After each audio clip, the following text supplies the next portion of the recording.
US stock markets have moved higher since our last report last week. Today, we are to focus on the impact of the Fed's interest rate decision, yet also take a look at Volkswagen, Visa, and the recent allegations by Google against Microsoft, and for a round review, conclude with a report of a technical analysis of the US 500's daily chart.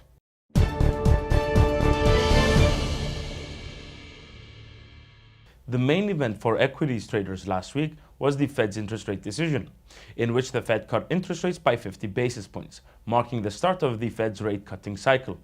In turn, the Fed's decision to cut interest rates by 50 basis points may in turn ease the tight financial conditions surrounding the US economy and could also boost economic activity. Therefore, as financial conditions begin to ease and consumer spending in the US economy ticks up, it may increase profits and revenues for companies and as a result, provide support for the stock prices as well. Overall, the rate cut appears to have been well received by the US equities markets, with the S&P 500 and Dow Jones 30 forming new all-time highs this week. However, the US consumer confidence figure for September, which acts as a leading indicator of US consumer spending in the US economy, came in lower than expected, which may cast some doubt over our aforementioned scenario. Nonetheless, should Fed policymakers reiterate calls for further rate cuts by the end of the year, it may aid the US stock markets, whereas should Fed policymakers showcase a hesitation for further rate cuts, it could weigh on the US equities markets. Volkswagen executives are preparing to meet with the labor union leaders today after the company announced plans to potentially close plants in Germany and ended agreements earlier this month, which had safeguarded employment at 6 of its plants in Western Germany since the mid-1990s. The recent actions and statements by Volkswagen's executives appear to have caused unrest amongst the company's workers, which are represented by IG Metall, the largest industrial labor union in Europe. In particular, IG Metall has threatened to go on strike from the start of December, whilst insisting on a 7% pay rise, according to a report by Reuters. Overall, the recent headwinds faced by the company and its apparent desire to embark on a cost-cutting program could lead to stiff resistance against the demands made by IG Metall, and thus we would not be surprised to see the labor union go on strike. In conclusion, should Volkswagen's management fail to reach an agreement with the labor union, it could weigh on the company's stock price.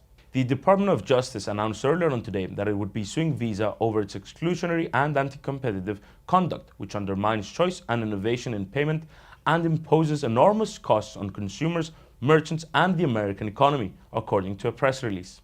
The DOJ's antitrust lawsuit against Visa alleges that the company maintains a monopoly over debit network markets by using its dominance to thwart the growth of its existing competitors, whilst preventing others from developing new and innovative alternatives.